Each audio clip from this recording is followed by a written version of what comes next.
What a wonderful surprise for all of us to be joined by the President. He's a busy man. He has a lot to do. When he heard about all of you here, he came by to say hello and to bring these flowers. I'm so honored. As we have said before, and the Vice President said it so well and others have reiterated it, under President Biden's leadership, the Biden-Harris administration, great things, historic things happened under his leadership. I'm so pleased that he has chosen to run for re-election. I'm proud to be chair of his committee. And again, he says we have to deal with our unfinished business. Our unfinished business of extending the Biden child tax credit, the unfinished business of child care, of family and medical leave, of expanding what we did with the ACA under his leadership. The list goes on, and you know it well, and it's what is at stake in this election. But what I want to tell you is, and I keep saying it to him, in the course of our, shall we say, legislating all of this, I would call the President and say, Mr. President, there's certain things that look like they might be slipping away here, and we have to keep them in the bill. He said, you don't have to explain those bills to me. I know how important everything in them is for America's working families. I wrote those bills. I campaigned on those policies. I insist that they all get passed. So he took a very personal interest in all of that, no person with a broader vision for our country, better knowledge of the issues and good judgment on it, being a legislator all those years, more strategic in his thinking about how to get the job done. All of that up here in the head, and from the heart, no more empathetic president than we could imagine, with all the vision, knowledge, judgment, and strategic thinking, heart to heart, the most authentic Joe, our dear President Biden. I can't really get over the fact that he appeared there. We're standing sort of in the dark backstage waiting to come on, and then comes the President of the United States. Pretty wonderful recognition of the work of Emily's List and how important it has been for our country. We should all just go home right now. Who can follow the President of the United States? Good evening, Emily's List. As the President said, we are Emily's List, all of us. I'm thrilled to be with you this evening for this amazing night. We're Emily's Gala, celebrating the power of women to run, win, and change the world. Thank you, House Democratic Whip Catherine Clark, for your introduction. I'm thankful for the vision and values for America's working families that Catherine Clark brings to our astounding new leadership team in the House of Representatives. Thank you, President LaFonza Butler, for your tremendous leadership of Emily's List, for your commitment to economic justice and opportunity for working women, and for your invitation to be here this evening. Little did we know. Our nation is better for the commitment of Emily's List to empower pro-choice women to run for office and to invest early in their campaigns so they have the support network and resources they need. Emily's List has achieved a paradigm shift for women in politics that has changed the face of leadership in our country. One thing is for sure, if we had not had so many Democratic women in the Congress, we would never have had a woman Speaker of the House. Thank you, Emily's List. I'm proud to be here and thrilled to be here with Emily's List Board Chair, Rebecca Haley, as well. You know, thank you, Rebecca, so much. Your work to enlarge the educational opportunities for Ethiopian students is an inspiration. I'll say that because people ask me when I was Speaker, and sometimes even now, if you ruled the world, what one thing would you do? If I ruled the world, the one thing I would do is to advance the education of women and girls around the world. Thank you, Rebecca, for doing that. I'm also honored to be here with Emily's List founder and chair emerita, the legendary Ellen Malcolm. Ellen, from one emerita to another, when people ask me, what does emerita mean? I tell them emerita means happiness. Happiness in the leadership of Hakeem Jeffries, Catherine Clark, Peter Aguilar, Ted Lieu, our new leadership in the Congress. There's a special honor, I know we all appreciate this, to be here for me, for a fellow Californian, our Vice President of the United States, Kamala Harris. To her, thank you, Kamala, for leading the charge in so many ways. And so important now, your leadership in defense of women's reproductive rights. And wasn't that a tour de force that we heard earlier this evening? People always say to me, and I'll reference what Kamala said earlier, Madam Vice President said earlier, they always say to me, it was so amazing to see two women sitting behind the President of the United States during the State of the Union when you were Speaker and she was Vice President. I replied, yes, that was interesting and optically historic. But it was great, but what was even more important was what was in the President's speech in terms of the transformative impact of the Biden-Harris agenda for women. Two women, yes, but the President's speech. And together, and you take credit for some of this because inside maneuvering can only take us so far. The outside mobilization is so important. So we have our unfinished business to deal with. The President talked about some of the things, but we'll extend the Biden child tax credit and cut child poverty nearly by half. We'll invest in early childhood education, including expanded child care and universal pre-K. We will secure paid family and medical leave for all. We will stop the Republican assault on the legal rights of women in the military and women veterans to access reproductive care, and to assure that all veterans receive the benefits that they have earned. And we will invest, let's hear it for our veterans. Our President always closes his remarks, God bless all of you, God bless America, God bless our veterans. And we'll invest in our care economy with home health care and respect for home care workers. Those home care workers deserve our respect, and that means pay, to unleash the full potential of moms and even dads in the workplace. Because we want people to be able to go to work comfortable about what is happening at home, in school, for the children, for siblings, for parents.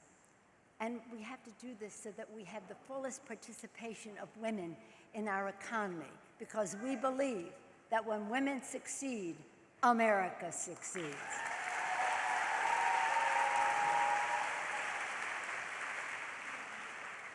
How about Fentress Driscoll? Isn't it wonderful that she is honored this evening as the rising star in the party? So exciting. And let's hear it for our interpreters. Didn't they do a wonderful job tonight? So I thank Emily's List with a full heart for your recognition of this evening, which I accept all of this, but as I listen to it, none of this would have happened without our courageous colleagues in the House who made our success on behalf of America's working families possible. Can the members of Congress who are here present, if you can, please stand and be able to be recognized?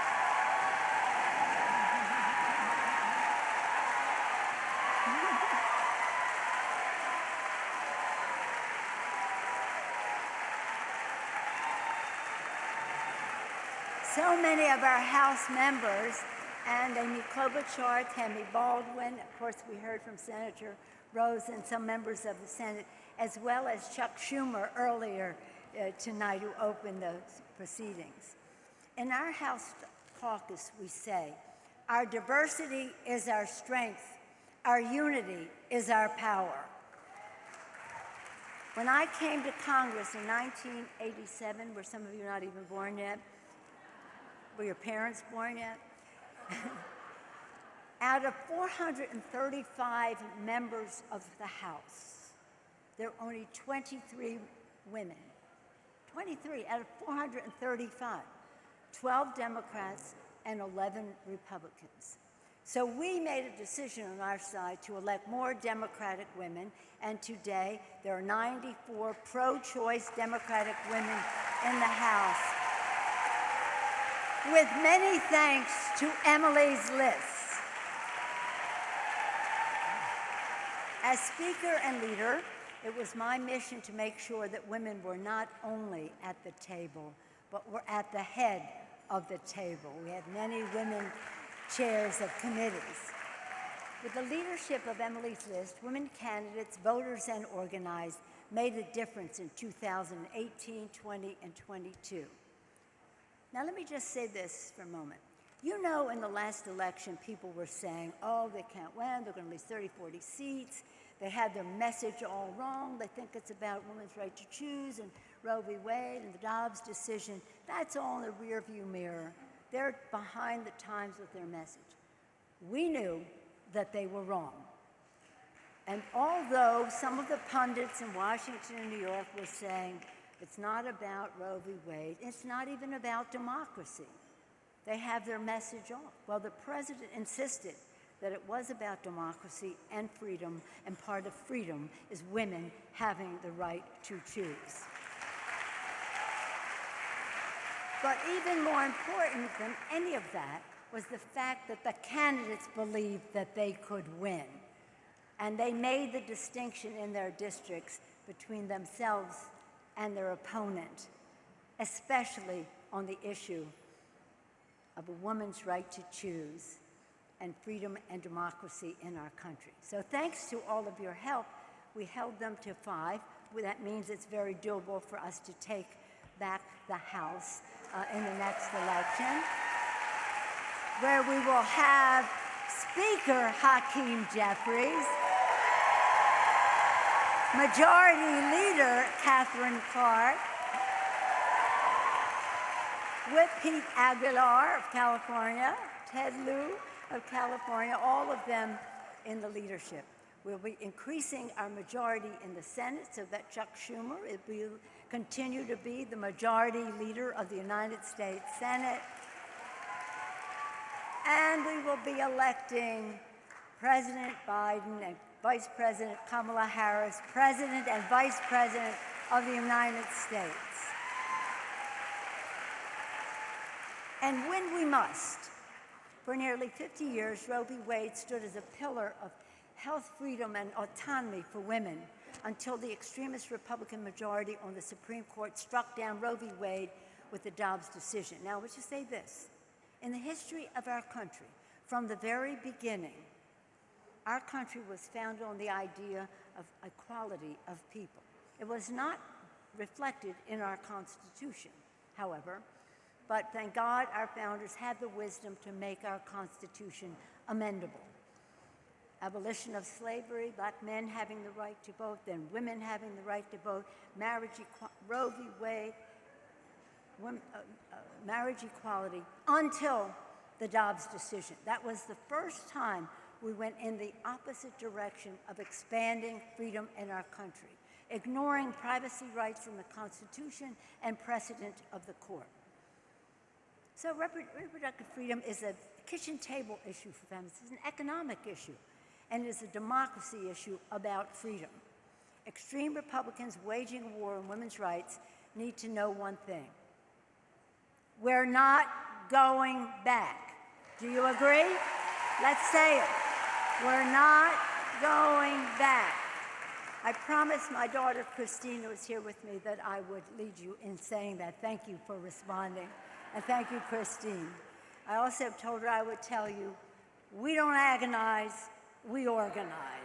And that is what we intend to do. And for these and other reasons, I am grateful for Emily's list. for the leadership of pro-choice Democratic women to empower more women to step up, speak out, and secure their rightful place at the table of power.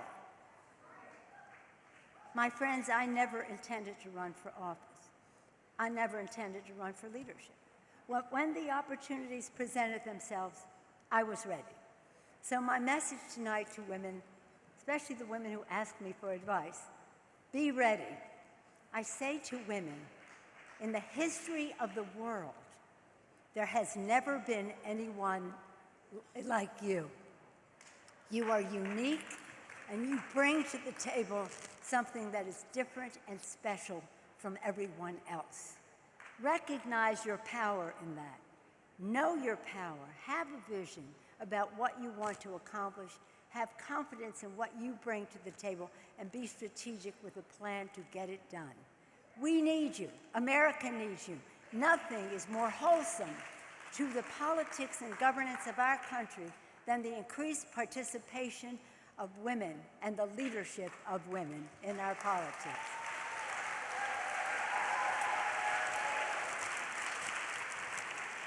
I'll change hands with the flowers because, when I was first elected to leadership, I received so many messages.